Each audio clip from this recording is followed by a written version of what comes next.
একটা বিষয় খুব জরুরি যে আল্লাহর কথা আন্তরিকতা নিয়ে শুনতে হয়, দিল দিয়ে শুনতে হয়, মনোযোগ দিয়ে শুনতে হয়। এজন্য যে কয়েকজন আল্লাহর বান্দা ভাই বসছেন, সবাই যদি আমরা মনোযোগী হই তাইলে লাভবান হব। আমি শুনলে আমার লাভ, আমি বললে আমার লাভ। আল্লাহর কথা বলবার জন্য, শুনবার জন্য সংখ্যা কোনো বিষয় না, কতজন এটা কোনো বিবেচ্য বিষয় না। আল্লাহর কথা বলতে পারা এটাও সৌভাগ্য, শুনতে পারা এটাও সৌভাগ্য। এখানে এটাই মূল বিষয়, মালিকের কথা আমি বলতে পারছি কিনা, হোক সেটা একজনের জন্য। ফাওয়াল্লাহি লা আন ইয়াহদিয়াল্লাহু বিকা রাজুলান ওয়াহিদান খায়রুন লাকা মিন হুমুরিন নাআম। নবী সাল্লাল্লাহু আলাইহি ওয়াসাল্লাম বলেন যে আল্লাহর কসম, তোমার দ্বারা একজন ব্যক্তি আল্লাহর পথ পাওয়া গোটা আরবের সমস্ত দামি উট তোমাকে হাদিয়া দেওয়ার চাইতে উত্তম। রাজুলান ওয়াহিদান, একজন মাত্র। তাহলে এর দ্বারা বোঝা গেল একজন মানুষের পরিবর্তনের আশাতেও বলা উচিত, চেষ্টা করা উচিত যে হোক আমার জিন্দিগির মেহনত দ্বারা আল্লাহর একজন বান্দাই আল্লাহর পথে ফিরছে। আমার আখিরাতে নাজাত দরকার, আমার পরকালের মুক্তি দরকার। সারা পৃথিবী চিনলেও কিছু যায় আসে না, না চিনলেও কিছু যায় আসে না। মানুষের কাছে এই পরিচিতি দিয়ে তেমন কোনো ফায়দা নেই, উল্লেখযোগ্য কিছুই নেই। মনে করেন কোরআনুল কারীমের মধ্যে 25 জন নবীর নাম আছে, একবারে গুণা। এখন নবী রাসূল কি 25 জন? তাহলে 1.25 লক্ষ আম্বিয়া কেরাম, তো বাকিদের তো নাম নাই, কেউ জানে না। অন্যান্য কিতাবে খুঁজলে আরো নইলে 2-4-20 জনের নাম পাওয়া যাবে। তা তাইলে লক্ষের চাইতে বেশি নবী রাসূলের নাম তো পৃথিবীর কেউ জানে না। তাইলে ওনারা কি ব্যর্থ? ব্যর্থ। আমাদের প্রিয় নবী সাল্লাল্লাহু আলাইহি ওয়াসাল্লাম তিনি যখন বিদায় হজ্জের মাঠে ইন্তেকালের পূর্বের বছর আরাফাতের ময়দানে হজের খুতবা দিছেন, তখন নবী সাল্লাল্লাহু আলাইহি সাল্লামের সামনে 1.25 লক্ষর বেশি সাহাবী ছিল। তাহলে 1.25 লাখ সাহাবী, এই বিপুল পরিমাণ সাহাবীর নাম পৃথিবীর কোনো কিতাবে নেই। 5000 সাহাবীর নামও পৃথিবীর কোনো কিতাবে নেই, কোনোখানে নাই। সর্বোচ্চ 313 জন সাহাবী বদরের যুদ্ধে যারা অংশগ্রহণ করছেন উনাদের নাম একসাথে পাওয়া যায়, আছে। আরো বাকি মিলাইয়া তো মনে করেন 2000-এর নাম বা 5000-এর নামই তালাশ করে পাইল, তো বাকিরা, বাকিদের নাম কই? বাকিদের নাম পৃথিবীর কোনো কিতাবেও নাই, কেউ জানেও না। তাইলে এখন এই বাকি সাহাবী যাদের নাম এখন পৃথিবীতে নাই, কেউ জানে না, তো ওনারা কি ব্যর্থ? ব্যর্থ। এই কথাটাই বলতে চাচ্ছি। মূলত সফলতা কিংবা ব্যর্থতার জন্য মানুষের কাছে পরিচিতি কোনো বিষয় না। সফলতা কিংবা ব্যর্থতার জন্য মহান আল্লাহ পাকের কাছে আমার ফায়সালা কি হইছে সেটা বিষয়। ফামান যুহজিহা আনিন নারি ওয়া উদখিলাল জান্নাহ ফাকাদ ফাজা।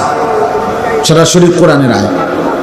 আল্লাহ বলেন বান্দা মরতে তো হবেই তোমাদের সকলকে, কিন্তু দেখার বিষয় হলো যাকে জাহান্নাম থেকে মুক্তি দেয়া হলো এবং জান্নাতে প্রবেশ করানো হলো, ফাকাদ ফাজা, সেই কেবল সফল হলো, সেই কামিয়াব হলো, সেই কৃতকার্য হলো। তাহলে কি বোঝা গেল? সফলতা জাহান্নাম থেকে মুক্তি পাওয়া, সফলতা জান্নাত পাওয়া, আল্লাহ তাআলার পক্ষ থেকে ঘোষণা হওয়া। এই জন্য আজকে আমরা অনেকটাই এই গ্লোবালাইজেশন, বিশ্বায়নের এই যুগে, মোবাইলের এই যুগে খ্যাতির মোহ, পরিচিতির মোহ আমাদের মধ্যে খুব বেশি। একবারে সবাই মনে করে আমি একটা চুল কাটাইলাম, এটা সবাই দেখুক। আমি একটা সিবা ফ্যান্ট ফিনলাম, এইটারে কয়েক আইটেমে মোবাইলের মধ্যে ছবি দিব, সবাই দেখুক। বেওকুফ, তোর এটা কে দেখবে বেটা? এই সিবা ফ্যান্ট দেখার কি আছে? এটা তো আর কত মানুষই পয়রা রাখছে, না হের এটা হে দেখাইবে। মোটর সাইকেলের সামনে সাইডে কাইট হইয়া, সিট হইয়া, ঠেঙ্গালগি দিয়া বিভিন্ন মডেলে তার দরকার মানুষের কাছে পরিচিতি, যে কোনো আইটেমে হোক। এবার ফ্যান্ট ফইরা হোক আর ফ্যান্ট খুললেও মানুষের চিনলেই, মানুষ চিনছে কিনা, আমারে পরিচিতি হলো কিনা, এটা হলো বিষয়। এই যে খ্যাতির, পরিচিতির মোহ, আকর্ষণ, এটা আমাদেরকে বরবাদ করে দিচ্ছে, আমাদেরকে শেষ করে দিচ্ছে। এই জন্য বাপ একজন হোক, একজনের জন্য আল্লাহর কথা দিল দিয়ে বলা উচিত। কেউ যদি 10,000 মানুষের সামনে বয়ান করে আর কেউ যদি 10 জনের সামনে বয়ান করে, মনে রাখতে হবে কোনোটাই সফলতা ব্যর্থতার মাপকাঠি না। 10,000 লোক হইলে সফল, 10 জন হইলে ব্যর্থ, এমন কথা কোরআন সুন্নাহর কোথাও নাই। ইসলামের মধ্যে সংখ্যাগরিষ্ঠতা হিসাব না, কোরআন সুন্নাহ সম্মত হওয়া এটা হিসাব। গণতান্ত্রিক পদ্ধতিতে সংখ্যাগরিষ্ঠতা হইল মূল বিষয়। 51 জন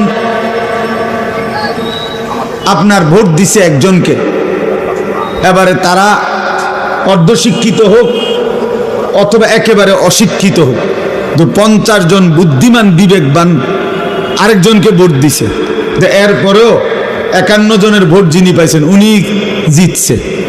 কারণ এখানে সংখ্যা বেশি, একজন বেশি। এখানে যোগ্যতা বিষয় না, এখানে মূল বিষয় হলো ভোট একটা বেশি। এটা হলো এই গণতান্ত্রিক পদ্ধতির একটা ব্যর্থতা। এখানে উপযুক্ত ব্যক্তি নির্বাচনের সুযোগ কম, এখানে ভোট হিসাব, সংখ্যা হিসাব, গরিষ্ঠতা হিসাব। কিন্তু ইসলামের মধ্যে, কোরআন সুন্নাহর মধ্যে এইটা হিসাব নেই। এখানে সফলতা কিংবা ব্যর্থতার জন্য কোরআন সুন্নাহ, ঈমান, ইলম, আমল, তাকওয়া, এটা জরুরি, এটাই জরুরি। হযরত বেলাল রাদিয়াল্লাহু তাআলা আনহু, তিনি প্রচন্ড কালো ছিলেন, কিন্তু কোরআনুল কারীম আল্লাহ তাআলা বেলালকে বলছেন সবচেয়ে সম্মানিত আল্লাহর নিকট যে ব্যক্তি, তার মধ্যে অন্যতম হযরত বেলাল, অথচ প্রচন্ড কালো। ইন্না আকরামাকুম ইনদাল্লাহি আতকাকুম, কোরআন শরীফের 26 পারায় সূরা হুজুরাতের মধ্যে এটা আছে। আল্লাহ বলছেন আল্লাহর নিকট সবচেয়ে সম্মানিত ওই ব্যক্তি যে সবচেয়ে বড় মুত্তাকি, তাকওয়াবান, আল্লাহ ভীরু, গুনাহ থেকে পবিত্র থাকে, নেক আমলে অভ্যস্ত থাকে, তারাই বলে মুত্তাকি। তো এক্ষেত্রে সবচেয়ে বড় মুত্তাকি যে সবচেয়ে বেশি আল্লাহ ভীরু, গুনাহ থেকে মুক্ত, আল্লাহর ইবাদতে অভ্যস্ত, সে আল্লাহর নিকট সবচেয়ে দামি। তাফসীরের মধ্যে আছে এই আয়াত নাজিল হয়েছে হযরত বেলালের প্রশংসা। হযরত বেলালের জন্য প্রথম সম্বোধন উনাকে করছেন আল্লাহ, যে বেলাল আমি আল্লাহর নিকট সবচেয়ে দামি। তাহলে কালো নিগ্রু মানুষ তাকওয়ার কারণে, ঈমানের কারণে আল্লাহর কাছে সবচেয়ে দামি। আর এই যে আবু লাহাব, নবী সাল্লাল্লাহু আলাইহি সাল্লামের চাচা, এই বেটার মূল নাম হলো আব্দুল উজ্জা। এই আবু লাহাব তার মূল নাম না, তার নাম হলো আব্দুল উজ্জা, উজ্জার গোলাম। উজ্জা একটা মূর্তির নাম, দেবতা। ওই কুরাইশদের ছিল, কিন্তু সে এত বেশি সুন্দর ছিল, একেবারে টকটুকা লাল সুন্দর, বেশি সুন্দর আছিল। এই জন্য লোকেরা তাকে বলতো আবু লাহাব, একেবারে লালের বাপ, সুন্দরের বাপ, সুন্দরের আব্বা। কিন্তু সে হলো চিরনিকৃষ্ট জাহান্নামী। তাইলে চেহারায় তো সবচেয়ে সুন্দর, কিন্তু পরিণতি তো জাহান্নামী, নিকৃষ্ট। চেহারায় তো একদম কালো বেলাল, কিন্তু পরিণতি তো আল্লাহর কাছে সর্বোচ্চ দাম। তাইলে কি বোঝা গেল? এখানে বাহ্যিক এটা বিষয় না, ঈমান, ইলম, তাকওয়া এটা মূল বিষয়। তা আমার আপনাদের কাছে বলার উদ্দেশ্য হলো সব সময় এটা মনে রাখবেন, আল্লাহর কথা, কোরআন সুন্নাহর কথার প্রতি মনোযোগী হবেন। তিনি যেই বলুক, আপনার মসজিদের ইমাম, ওনারে কেউ না চিনুক, শুধু আপনারা কয়েকজনে চিনেন, আলহামদুলিল্লাহ, ওনার কথাই মনোযোগ দিয়ে শোনেন। উনি মুরব্বী, বয়স্ক আলেম, তো ওনার কথাই মনোযোগ দিয়ে শোনেন। ওলামায়ে কেরাম, তার পরিচিতি কম হোক, আপনি তার কথা শুনেন, আল্লাহর কথা, তাইলে বোঝা যাবে আপনি আসলে আল্লাহর কোরআনের প্রতি আগ্রহী। আর নয়তো উনারে এখন সবাই চিনে, উনি আইলে আমি যাবো, উনি ওয়াজ করলে আমি শুনবো, তাইলে তো এটা ব্যক্তির মোহ হইল, নির্ধারিত ব্যক্তির মোহ হইল। আল্লাহর কোরআনের প্রতি আমি ফিরলাম কোথায়? এই জন্য এটা খেয়াল করা, নিজ মহল্লার ওলামায়ে কেরাম, নিজ মসজিদের ইমাম সাহেবের বয়ান, ওলামায়ে কেরামের প্রত্যেকের নসিহত দিল দিয়ে শোনা উচিত। দুই লাইনের কথার মধ্যে হয়তো আমার জিন্দেগির বহুত বড় খোরাক আছে, সবক আছে। এক শব্দের মধ্যে ইসলামের ইতিহাসে আমরা কিতাবে পড়ছি, এমন বহু ব্যক্তি ছিল যারা নবী সাল্লাল্লাহু আলাইহি সাল্লামের হাদিস এক লাইন শুইনা অন্ধকার জীবন ছেড়ে আলোর পথে চলে আসছে। আল্লাহর কোরআনের একটি আয়াত শুনে এমন অসংখ্য মনীষীর জীবনে আছে যারা জীবন বদলায় ফেলছে, জীবন বদলায় ফেলছে। একজন বিখ্যাত মুহাদ্দিস আলেম ছিলেন মুহাম্মদ ইবনে মাসলামা আল কানাবি রাহমাতুল্লাহি আলাইহি, অনেক বড় মুহাদ্দিস। তো উনি বাজারের মধ্যে সন্ত্রাসী, বাজারে চাঁদাবাজি করতেন, উগ্র ছিল, বখাটে ছিলেন, বন্ধু বান্ধব নিয়ে নেশা করতেন, আড্ডা দিতেন